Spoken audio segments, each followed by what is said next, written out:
రాజకీయ పార్టీ అయినా రాజకీయ నాయకుడైనా ప్రజల్లోంచే రావాలి. ప్రజల్లోంచి పుట్టుకొచ్చిన వాడే ప్రజానాయకుడు. ప్రజల్లోంచి పుట్టుకొచ్చిందే ప్రజలకు ఉపయోగపడే రాజకీయ పార్టీ అవుతుంది అని అయితే కనుక అందరం మాట్లాడతాం.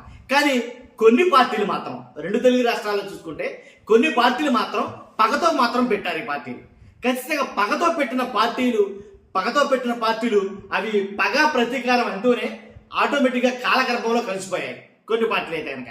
కాబట్టి అలాగే ఎవరెవరు ఆ పార్టీలు పెట్టారంటే లక్ష్మీపార్వతి గారు కానీ, అలాగే హరికృష్ణ గారు కానీ, చిరంజీవి గారు కానీ, విజయశాంతి గారు కానీ, షర్మిల గారు కానీ, పవన్ కళ్యాణ్ గారు.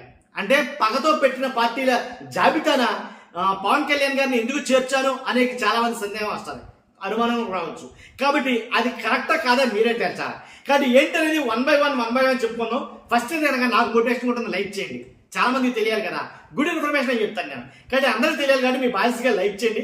లైక్ చేసి ఈ వీడియో ఎక్కువ మంది షేర్ అవుతుంది. షేర్ చేయండి. కొత్తగా మన ఛానల్తో పక్కగా సబ్స్క్రైబ్ చేయండి. మీ అమూల్యమైన అభిప్రాయాన్ని కామెంట్ రూపంలో తెలియజేయండి. ఈ పార్టీలు పగతో పెట్టిన పార్టీలు ఏవి, ప్రతీకారంతో పెట్టిన పార్టీలు ఏవి, అవి ఉన్నాయా లేవా, ఎలా పోయి అనే దాని మీద మీ అభిప్రాయం తెలియజేయండి.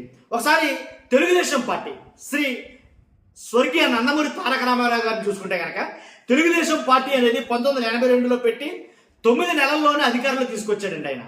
ఈ పార్టీ పెట్టిన 9 నెలల్లోనే అప్రాతిహతంగా అధికారంలోకి తీసుకొచ్చారని చెప్పాలా. కాబట్టి ఆ పార్టీని అధికారంలో తీసుకురావడానికి చాలా కష్టపడ్డాడనే చెప్పాలి ఆయన.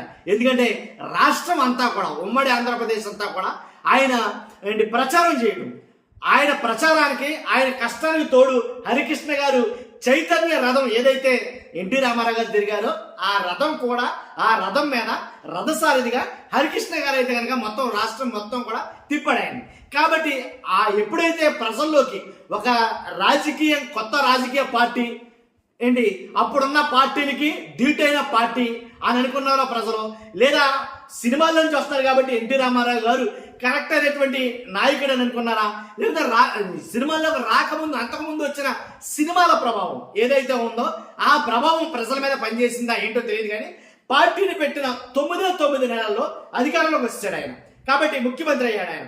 కాబట్టే ఆ పార్టీ చాలా అప్రాధిఘాతంగా కొనసాగుతున్న టైంలో ఆయనకు అనుకోని పరిణామాల వల్ల ఎప్పుడైతే లక్ష్మీ పార్వతి గారు ఆయన కలవడం, తర్వాత ఆయన్ని ఆ పార్టీ ఏమైంది, తర్వాత ఆ పార్టీకి చంద్రబాబు నాయుడు గారు ఆ పార్టీని తీసుకోవడం, కాబట్టి ఇవన్నీ చక్కని జరిగిపోయాయి రాజకీయంలో. కాబట్టి తర్వాత ఆటోమేటిక్గా మరలా ఎన్టీ రామారావు గారు లక్ష్మీ పార్వతి గారు కలిసి మరలా ఒక పార్టీ పెట్టడం, అదే నాకు తెలిసి ఎన్టీఆర్ తెలుగుదేశం పార్టీ అనుకుంటుంది. ఆ ఎన్టీఆర్ తెలుగుదేశం పార్టీ అనే పార్టీ పెట్టడం, కాబట్టి ఆ పార్టీ పెట్టడం గల కారణం ఏంటి, తన పార్టీని తన అల్లుడైన నారా చంద్రబాబు నాయుడు గారు లాగేసుకున్నారని, ఆయనతో పాటు ఆయన కొడుకులు కూడా ఆయన పక్కనే చేరడం, ఇవన్నీ కూడా నిజంగా ఎలా అంటే నందమూరి తారక రామారావు గారికి జీర్ణించుకోలేని విషయంగా మారిపోయింది. కాబట్టి అప్పుడు లక్ష్మీ పార్వతి గారు ఆయన కూడా ఉండి అప్పుడు ఒక పార్టీ అయితే పెట్టడం జరిగింది. దాని పేరు అదే అన్నారు కదా, పగతో పెట్టిన పార్టీలు కావచ్చు, ప్రతీకారాలతో పెట్టిన పార్టీలు కావచ్చు. తెలుగుదేశం పార్టీ అలా ఎప్పుడైతే చేజారిపోయిందో ఎన్టీ రామారావు గారి చేతుల నుంచి ఎన్టీఆర్ తెలుగుదేశం పార్టీ అని ఒక పార్టీని స్థాపించారు. వాళ్ళు ఎన్టీఆర్ తెలుగుదేశం పార్టీని స్థాపించి దానికి ఒక సింహం గుర్తు ఇవ్వడం, తర్వాత ఆ పార్టీ కోసం చాలా కృషి అయితే జరిపారు. కానీ ఆ పార్టీ ప్రజల్లో రాణించలేకపోయింది.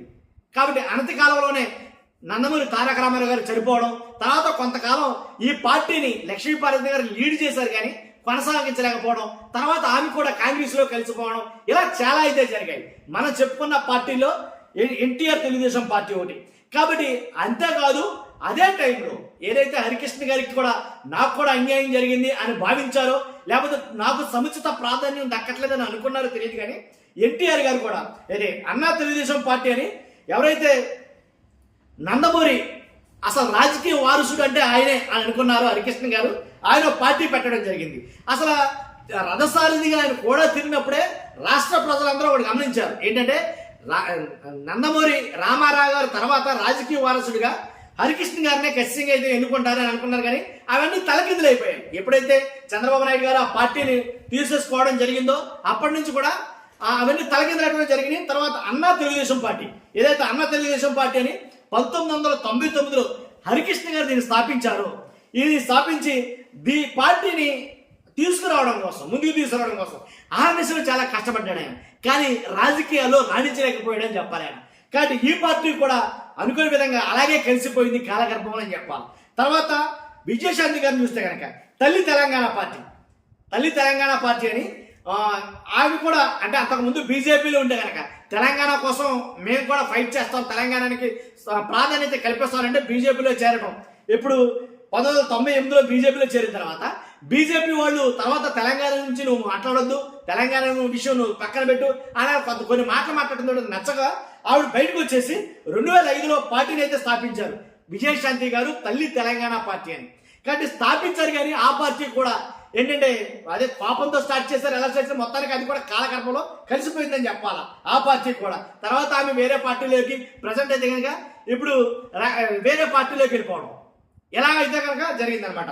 తర్వాత ప్రజారాజ్యం పార్టీ చిరంజీవి గారి నిజంగా ప్రజారాజ్యం పార్టీ 2008లో ప్రారంభించిన చిరంజీవి గారు జస్ట్ ఆయన పార్టీ ప్రారంభించిన 7 నెలల్లో ఎన్నికలు అయితే వచ్చాయి. ఏదైతే నందమూరి రామారావు గారు ఏదైతే పార్టీ ప్రారంభించిన 9 నెలల్లోనే అధికారంలోకి ఎలా అయితే వచ్చాడో చిరంజీవి గారు కూడా పార్టీ ప్రారంభించిన ఏదైతే 2008లో పార్టీ ప్రారంభించారో 2009లో ఎన్నికలు వచ్చాయి. అంటే 7 నెలలు గ్యాప్ వచ్చింది. ఆ 7 నెలల్లో ఆ మొత్తం రాష్ట్రం మొత్తం కూడా చాలా స్పీడ్గా అయితే తిరగడం జరిగింది. అందులోనూ అంతకు ముందు వచ్చిన చిరంజీవి గారికి ఆయన రాజకీయాల్లో రాకముందు కొన్ని సినిమాల ప్రభావం అయితే ఉంది ప్రజల్లో. ఎలా అంటే ఇంద్రా కానీ ఠాగూర్ కానీ ఇలా కొన్ని సినిమాలు అయితే తీశాడు ఆయన. ఆ సినిమాలో ఎఫెక్టో ప్రభావమో తెలియదు కానీ చిరంజీవి గారిని చాలా తొందరగానే తెలుగు రాష్ట్రాల ప్రజలు ఓన్ చేసుకున్నారని చెప్పాలి. జనాలు ఎక్కడికి వెళ్తే అక్కడ చిరంజీవి గారిని చూడటానికి రావడం, ప్రజలు నీరాజనాలు పట్టడం ఇవన్నీ ఒక ప్లస్ అయింది. ఎందుకంటే చిరంజీవి గారి మంచితనం అంటే చిరంజీవి గారి ఇదే చూసి కాబట్టి 7 నెలల్లో ఎన్నికలు రావడంతో 2009 ఎన్నికల్లో పోటీ చేయడం అయితే జరిగింది ఆయన. కాబట్టి పోటీ చేసిన 294 అసెంబ్లీలు 2094 అసెంబ్లీకి గాను 288 ఎమ్మెల్యేలకు గాను ఆయన పోటీ చేసింది 288, 294కి 288 మా చోట్ల ఆయన పోటీ చేయడం జరిగింది అసెంబ్లీకి. కానీ వచ్చిన సీట్లు ఏంటంటే అంటే 18. అలాగే ఎంపీలేమో 42 చోట్ల పోటీ చేశారు. 42 చోట్ల పోటీ చేస్తే ఎక్కడొక్కడ ఎంపీలు గెలవకపోవడం. కానీ చిరంజీవి గారిని ఇది బాగా కలిసి వేసిందని చెప్పాలి. కానీ చిరంజీవి గారు ప్రజారాజ్యం పెట్టినప్పుడు ఈయనకు అనుకూలించిన అంశాల కన్నా అనుకూలించిన అంశాలు ఎక్కువ ఉన్నాయి. ఎందుకంటే అదే టైంలో వైఎస్ రాజశేఖర రెడ్డి గారు హరితాంధ్రప్రదేశ్ అని రాష్ట్రం మొత్తం చూడుతున్నాడు ఆయన, రాష్ట్రం మొత్తం తిరగడం. అదే టైంలో బీఆర్ఎస్ కూడా పుంజుకునే టైంలో ఇలా ఇవన్నీ కూడా ఆయనకి చిరంజీవి గారికి ఒక రకంగా గట్టి పోటీని అయితే ఇచ్చాయని చెప్పాలి. కాబట్టి ఏదేమైనప్పటికీ పార్టీ పెట్టిన 7 నెలల్లోనే ఇన్ని సీట్లు రావడం అంటే గొప్ప విషయం అని చెప్పి చాలా మంది రాజకీయ విశ్లేషకులు మాట్లాడుతున్నారు. అంటే 18 అసెంబ్లీ స్థానాలు రావడం అంటే మామూలు విషయం కాదని చెప్పి చాలా మంది మాట్లాడారు. కాబట్టి చిరంజీవి గారు పోటీ చేసిన తిరుపతి అలాగే ఆయన సొంతూరు పాలకొల్లు కదా, పాలకొల్లు నుంచి ఆ 2 చోట్ల నుంచి చిరంజీవి గారు పోటీ చేశారు. సొంతూరులోంచి ఓడిపోయాడు ఆయన, తిరుపతి నుంచి నెగ్గడం. ఇవన్నీ కూడా 1 కాదు 2 కాదు చాలా ఆయనకి కొన్ని విషయాలు అనుకూలిస్తే కొన్ని విషయాలు అనుకూలించలేదు. కాబట్టి తర్వాత షర్మిల గారు, చిరంజీవి గారి తర్వాత షర్మిల గారు చూసుకుంటే కనుక 2021లో ఆవిడ పార్టీ పెట్టారు. పార్టీ పగతో పెట్టారా, పంతంతో పెట్టారా, ప్రతీకారంతో పెట్టారా మీకు చెప్పనవసరంలా. షర్మిల గారు 2021 జూలై 8న పార్టీ అయితే పెట్టారు. కాబట్టి ఆవిడ పెట్టిన పార్టీ కూడా మనం చూసాం, వైఎస్ఆర్ తెలంగాణ పార్టీ. కాబట్టి ఆవిడ పెట్టిన ఆ పార్టీ కూడా ఎలా కాలగర్భంలో కలిసిపోయిందో మనం చూసుకున్నాం. కాబట్టి ఆ పార్టీ గురించి పెద్ద చెప్పుకోవాల్సిన అంత హిస్టరీ అయితే కనుక ఏమీ లేదు షర్మిల గారి పార్టీ గురించి. తర్వాత పవన్ కళ్యాణ్ గారి పార్టీ ఇదేంటయ్యా, పవన్ కళ్యాణ్ గారి పార్టీ ఉందిగా మరి ఎందుకు ఆ పార్టీ గురించి చెప్తున్నావు అని చాలా మందికి ఆలోచన రావచ్చు. ఎందుకంటే ఎవరి కోసం పెట్టారా పార్టీ అంటే కనుక పగతో పెట్టిన పార్టీలు అని చెప్పుకుంటూ వచ్చా. వైఎస్ జగన్మోహన్ రెడ్డి గారు ఎట్టి పరిస్థితుల్లో నేను గెలవనివ్వను అనే ఒకే ఒక కాన్సెప్ట్ తోటి పవన్ కళ్యాణ్ గారు రాజకీయాలు చేస్తున్నారేమో నాకు అనిపించింది. అందుగురించి పగతో పెట్టిన పార్టీల జాబితాలో పవన్ కళ్యాణ్ గారిని చేర్చి మాట్లాడటం జరుగుతుంది. నిజంగా అంటే పవన్ కళ్యాణ్ గారు వాస్తవంగా అయితే కనుక ఏంటంటే ఆయన పార్టీ పెట్టి 12 ఏళ్ళు అవుతుంది. ఇప్పటికి 12 ఏళ్లకు గాను ఎప్పటికైనా అధికారంలోకి రావడం అయితే జరిగింది. 21 అసెంబ్లీ పోటీ చేసిన అసెంబ్లీలో 21 గంట ఎక్కింది. అంతకు ముందు జరిగిన ఎన్నికల్లో 2 చోట్ల పోటీ చేస్తే 2 చోట్ల ఓడిపోవడం జరిగింది. చిరంజీవి గారు అయితే 2 చోట్ల పోటీ చేస్తే తిరుపతిలో నెక్కారు. కానీ పవన్ కళ్యాణ్ గారు 2 చోట్ల పోటీ చేస్తే 2 చోట్ల కూడా ఓడిపోవడం అయితే కనుక జరిగింది. కాబట్టి ఈ రకంగా చూసుకుంటే పగతో ఏ పార్టీ ఉన్నా సరే, పవన్ కళ్యాణ్ గారు అయితే ప్రశ్నిస్తానని అన్నారనుకోండి, అఫ్ కోర్స్ ఇప్పుడు ప్రశ్నించడం మానేశారు. కాబట్టి ప్రశ్నిస్తానని వచ్చిన పార్టీ పగతోనో ప్రశ్నిస్తానో అనేది మీరే చెప్పాలి, మీరే డిసైడ్ చేయాలి. కానీ పగతో కనుక పెడితే కనుక ఇదిగో ఈ పార్టీ లాగానే ఏ పార్టీ అయినా సరే కాలగర్భంలో కలిసిపోవాల్సిందే. ప్రతీకారంతో పెట్టినా సరే ఈ పార్టీ లాగానే ఏ పార్టీ అయినా కాలగర్భంలో కలిసిపోవాల్సిందే. అదే నా అభిప్రాయం. ఈ అభిప్రాయం చెప్పడం కోసమే నేను ఈ వీడియో చేస్తాను. కానీ మీ అభిప్రాయం అంటే ఖచ్చితంగా కామెంట్ రూపంలో తెలియజేయండి. ఫస్ట్ అయితే లైక్ చేయండి, కొత్తగా మన ఛానల్స్తో పక్కాగా సబ్స్క్రైబ్ చేయండి. Thank you very much.